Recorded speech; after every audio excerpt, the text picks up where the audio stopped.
प्यारे बच्चों, आज हम परफॉर्म करने वाले हैं पीएन डायोड का एक्सपेरिमेंट करेंगे। यहाँ पे कौन सा एक्सपेरिमेंट परफॉर्म करेंगे? तो थोड़ा पास में आप ये पीएन जंक्शन दिखे। ये सभी बच्चे हैं, ये हमारा एक बैच है, सिंगल बैच है। वैसे टोटल 4 बैच है, उनमें से ये कुछ बच्चे हैं जो इस बैच में है। ये पीएन डायोड है। पीएन डायोड का कनेक्शन मैं बताने वाला हूँ आपको। तो पीएन डायोड का कनेक्शन के लिए यहाँ पर आपकी पीएन डायोड दिख रही है, जो कौन से बाइसिंग के अंदर है बेटा? Forward biasing. ठीक है, ये फॉरवर्ड बाइसिंग है। ये फॉरवर्ड बाइसिंग का अगर इस पोर्शन को बोला जाए तो क्या बोलेंगे अपन? पी। और ये क्या है? इसका एन। तो जब आपको फॉरवर्ड बाइसिंग को परफॉर्म करना है तो करने के लिए आपको सबसे पहले एक नोटबुक दो बेटा मेरे को फटाफट। पहले आपको एक सर्किट बनाना, ताकि इस सर्किट से आपको बता रहे कि आपका कोई कनेक्शन गलत ना हो जाए।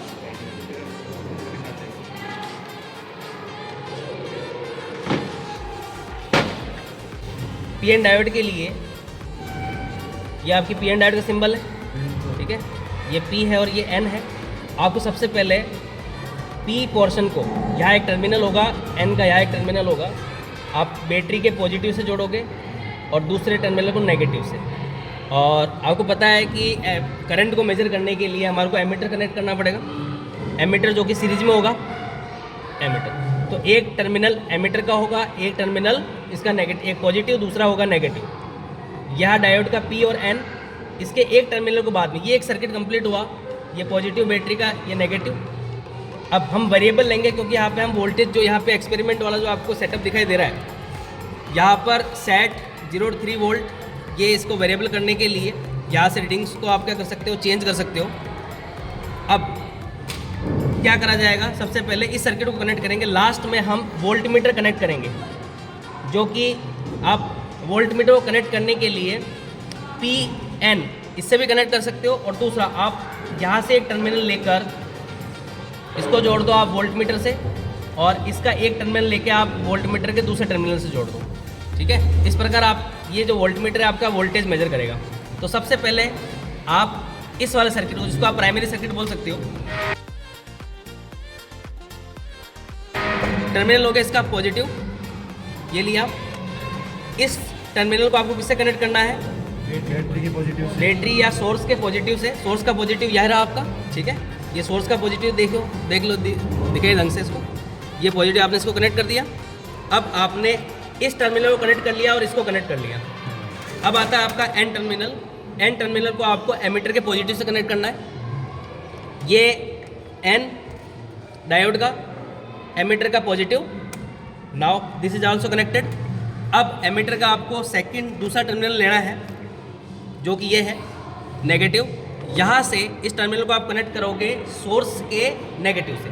तो ये सोर्स का पॉजिटिव था यहाँ पर, ये सोर्स का नेगेटिव है, हम इसको कनेक्ट करेंगे यहाँ पर। ये आपका ये वाला सर्किट कंप्लीट हो चुका है। इसके बाद में आपके मेन सोर्स को आपको वोल्ट मीटर से भी कनेक्ट करना है। अब देखो ध्यान से, पहले एक बार चेक करते हैं क्या ये हमारा जो सेटअप है वो काम कर रहा है नहीं कर रहा।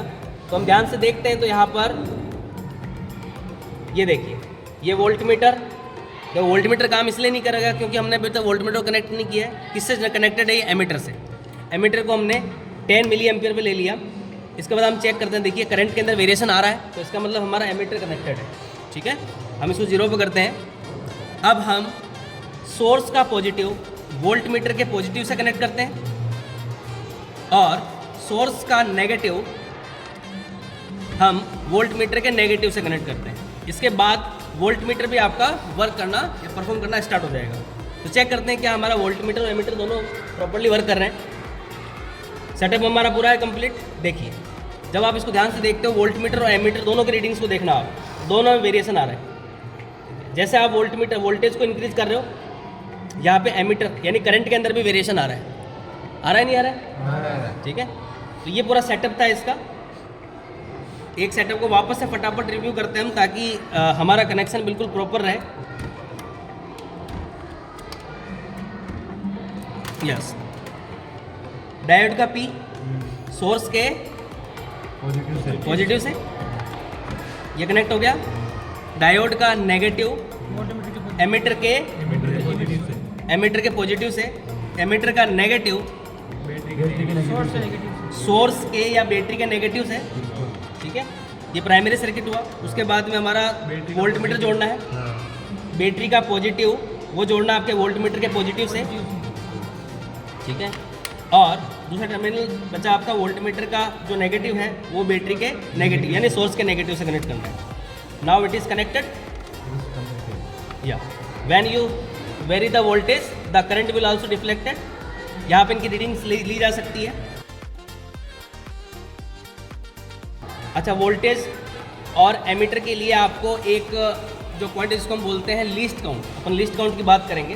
तो लीस्ट काउंट किस प्रकार निकाला जाता है, हम बात करते हैं लीस्ट काउंट ऑफ वोल्टमीटर। ये निकालने के लिए आप वोल्टमीटर की रेंज को चेक करोगे। एक बार कैमरा में थोड़ा पास में आए, यहाँ पर देखो वोल्टेज को आपने सेट कर रखा है 3 वोल्ट के ऊपर, और यहाँ से रीडिंग देखते हो तो 0 से लेकर कितना है 3 वोल्ट। तो लीस्ट काउंट निकालने के लिए इसका फॉर्मूला होता है range upon number of parts.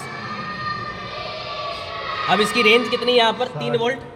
बेटा रेंज तो देखो आपने 3 सेट करा, 3 वोल्ट रेंज हुई इसकी, रेंज हुई 3 volt upon number of parts देखोगे 10, 20, 30, 40, 50, 60। तो जैसे आप 3/60 डिवाइड करते हो तो ये हो जाता है आपका 1।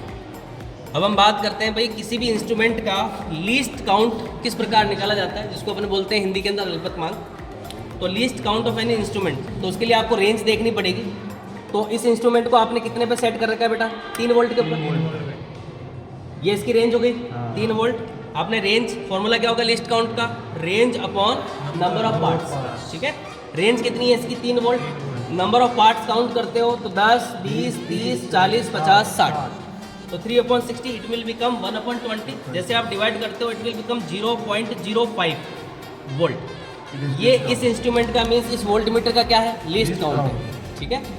यस, तो ऐसे ही हम लीस्ट काउंट ऑफ एमीटर भी काउंट कर लेते हैं, ठीक है।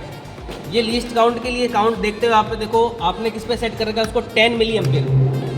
तो range upon number of parts, देखो आपने ऊपर सेट कर रखा है मीन्स इसकी रेंज होगी वो क्या होगी 10 milli ampere, 10 milli ampere upon number of parts count करते हैं अपन 10, 20, 30, 40, 50। Okay, now it is 1/5 milli ampere. इसे आप कह सकते हो 0.2 मिली एम्पियर। ध्यान रहे मिली मतलब क्या होता है 10⁻³ ठीक है। अभी हमारे पास दोनों के क्या निकल चुके हैं लीस्ट काउंट निकल चुके हैं। अब हमें क्या निकालनी है बेटा इसकी रीडिंग बनानी है, यानी आपको एक ऑब्जर्वेशन टेबल बनानी पड़ेगी। तो ऑब्जर्वेशन टेबल के लिए आपको वोल्टेज और करंट दोनों की रीडिंग को मैच करना पड़ेगा, ठीक है। तो हम यहाँ पे देखिए एक टेबल बनाते हैं। इस टेबल के अंदर वोल्टेज और एम्पियर यानी करंट दोनों को हमारे को इंडिकेट करना पड़ेगा। हम लगभग 4 रीडिंग ले लेते हैं यहाँ पर, उनमें से मैं बताऊंगा आपको 4 रीडिंग कैसे लेनी है। यहाँ हम ले लेते हैं लीस्ट काउंट ऑफ वोल्टमीटर। सबसे पहले लेते हैं वोल्टमीटर, ठीक है। फिर आता है आपका number of parts in voltmeter. Voltmeter के अंदर कितने पार्ट डिफ्लेक्ट करता है और यहाँ वैल्यू आ जाएगी वोल्टेज की V, ठीक है। ये आपकी टेबल नंबर 1 हुई। इसकी अपन 1, 2, 3, 4 रीडिंग्स ले लेंगे। ये तो आपके वोल्टमीटर के लिए।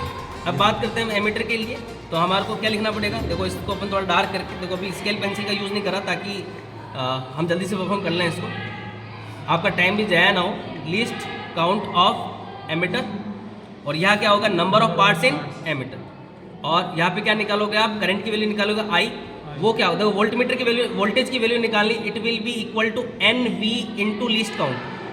ऐसे करंट की वैल्यू क्या होगी I is equal to number of parts in ammeter into least count. आप इनको मल्टीप्लाई करके वैल्यू निकाल सकते हैं। तो ध्यान रहे बेटा वोल्टमीटर का लीस्ट काउंट कितना था आपका 0.05 इंस्ट्रूमेंट वही है, इसलिए आप इसका लीस्ट काउंट भी चेंज नहीं होगा 0.05। अब बात करते हैं अपन least count of ammeter, it is 0.2 milli ampere, ठीक है। 10 मिली एम्पियर उसकी रेंज थी, ठीक है। ये हो गया अपना पास 0.2 milli ampere, 0.2 milli ampere, 0.2 milli ampere, 0.2 milli ampere, ठीक है। अब बात करते हैं अपन रीडिंग्स की। सबसे पहले ये 0 पर सेट हो रखा है आपके, ठीक है। हम थोड़ा सा इसको डिफ्लेक्ट करते हैं। देख लो यहाँ पे लगभग 5 पार्ट्स पे आ रहा है। कितने पार्ट्स पर आ रहा है 5 पार्ट है। थोड़ा सा ऊपर ले लो कैमरा, थोड़ा सा आप इधर हो बेटा, आप सामने आ सकते हो, एक बच्चा उधर आ जाओ ताकि लाइट प्रॉपर रहे। देखिए आप जब इसको, आप देखो मीटर को भी रीड करने के लिए आपको बिल्कुल स्ट्रेट ऊपर आना पड़ेगा। मेरे को भी शो करना बेटा, थोड़ा सा ऊपर, थोड़ा सा कैमरा पीछे ले लो। बिल्कुल आप इसके ऊपर आओगे, फ्रंट के ऊपर, ताकि आप इसके बिल्कुल सीधा रहे। और यहाँ पे आप डिफ्लेक्शन देखते हो तो कितना डिफ्लेक्शन है, 5 डिफ्लेक्शन है। जस्ट कम हियर, ये 5 डिफ्लेक्शन यहाँ पर। अब यहाँ पे ध्यान से देखते हो तो 1 डिफ्लेक्शन है। चेक करो कैमरा, इसको थोड़ा सा ऊपर लेके आओ आप, बिल्कुल ऊपर, ठीक है। यहाँ पे थोड़ा सा, जस्ट ए मिनट ना, ओके। ये देखिए, तो आप वोल्ट मीटर में देखते हो तो देर इज 5 डिफ्लेक्शन, 5 पॉइंट का डिफ्लेक्शन है। एमीटर में देखते हो तो लगभग 1 पॉइंट का है। तो हमारी रीडिंग, एक रीडिंग आ चुकी है यहाँ पर। Just hold it. ऐसे ही आपके इसमें कितने पार्ट है, 1 पार्ट है। 0.5 को 5 से मल्टीप्लाई करोगे, इट विल बिकम 0.25 वोल्ट। ऐसे यहाँ पे हो जाएगा 0.2 मिली एम्पियर। ये पहली रीडिंग हुई आपकी। ऐसे ही आपको टोटल कितनी भी रीडिंग ले सकते हो, जहाँ तक डिफ्लेक्शन शो हो रहा है। या आपने जैसे आपने 10 पार्ट्स पे ले लिया, ठीक है। Now the reading at the 4 part. देखो ऊपर करो कैमरा को एक बार। यहाँ पर 10 पार्ट है और यहाँ पर ऊपर कितने हैं, मीटर के अंदर 4 पार्ट है, ठीक है। तो हम लिख लेते हैं यहाँ पर सेकंड रीडिंग को। 10 पार्ट यहाँ पर है और 4 पार्ट एमीटर के अंदर है। तो the reading will become 0.50 volt, it will become 0.8 milli ampere. ये तो थी आपकी फॉरवर्ड बाइसिंग की, फॉरवर्ड बाइसिंग। ये पूरा जो सर्किट अपन ने स्टडी किया है, ये फॉरवर्ड बाइसिंग के लिए स्टडी किया है। फॉरवर्ड बाइसिंग क्या होता है, इसमें डायोड का P सोर्स के पॉजिटिव से कनेक्टेड होता है, डायोड का N सोर्स के नेगेटिव से कनेक्टेड होता है। Got it? ठीक है, ये था आपका फॉरवर्ड बाइसिंग। तो अपन ने 2 रीडिंग ली है, 2 रीडिंग बाद में आपको परफॉर्म करनी है। आप ले सकते हो, आप कितनी भी रीडिंग्स परफॉर्म कर सकते हो। ये देखिए लास्ट तक रीडिंग यहाँ पे मैच हो रही है अपने। अब हमें क्या करना है, रिवर्स बाइसिंग। ये आपके फॉरवर्ड बाइसिंग की थी। एक बार इसको थोड़ा जूम कर लो, फ्रंट पे ले आओ बेटा इसको, ताकि सब बच्चों को एक बार ये टेबल दिख जाए कि हमने क्या रीडिंग ली है। Yes, okay. अब देखिए हम बात करेंगे रिवर्स बाइसिंग। तो रिवर्स बाइसिंग के लिए हमें ज़्यादा कुछ नहीं करना, हमें डायोड के 2 जो आपके टर्मिनल्स हैं उनको उठाना है। पहले सर्किट को ऑफ करो ताकि अपन ध्यान रखें, वैसे तो वोल्टेज बहुत कम है, ठीक है। इन दोनों टर्मिनल्स को उठा के पास में लेना बेटा इसको, इनको उठाया, इनको उठा के आपको यहाँ सेट करना है। अब देखिए यहाँ पर क्या लिखा हुआ है, रिवर्स बाइसिंग लिखा हुआ है। क्या लिखा हुआ है, रिवर्स बाइसिंग, ठीक है। क्या हुआ था, पहले ये पॉजिटिव था, अभी कहाँ पे आ गया, नेगेटिव पे। ये नेगेटिव अब क्या हो गया, positive. Now the circuit is changed. अब सर्किट क्या हुआ, आपने डायोड को पलट दिया एक तरीके से। तो डायोड पलटने के बाद ये सेटअप हो गया इसका, ये इसका N हो गया, इसका P हो गया। सोर्स से कनेक्टेड है, ये डायोड के पॉजिटिव से कनेक्टेड है। ये नेगेटिव एमीटर आ जाएगा यहाँ पर। आपने किसी को चेंज नहीं किया, आपने केवल डायोड को चेंज किया है, ओके। और इसके पैरेलल के अंदर आपने क्या कनेक्टेड कर दिया है, वोल्ट मीटर। इन दोनों टर्मिनल को उठा के आपने वोल्ट मीटर में सेट कर दिया। ये हमारा कौन सा कनेक्शन हो गया बेटा, ये रिवर्स बाइसिंग का कनेक्शन हो गया। कौन सा कनेक्शन हुआ, रिवर्स बाइसिंग, ठीक है। अब देखिए यहाँ पे रिवर्स बाइसिंग में अपन को रीडिंग कैसे लेनी है। हम क्या करते हैं, यहाँ पे 30 वोल्ट कर लेते हैं इसको, और यहाँ कर लेते हैं 100 माइक्रो एम्पियर। ध्यान रहे फॉरवर्ड बाइसिंग के अंदर वोल्टेज की रेंज जो हमारा सेटअप है उसके हिसाब से हमारे को मैक्सिमम 3 वोल्ट लेना है, और यहाँ पे करंट की वैल्यू लेनी है आपको 10 मिली एम्पियर। और जब आप बात करते हो रिवर्स बाइसिंग की, तो रिवर्स बाइसिंग के अंदर आप वोल्टेज की रेंज ले लोगे V = 30 वोल्ट वाली, ये मैक्सिमम वैल्यू है इसकी। और करंट के लिए ले लोगे आप माइक्रो एम्पियर। तो ध्यान रहे सिंपल सा कंसेप्ट है, फॉरवर्ड बाइसिंग में मिली एम्पियर लेना है। और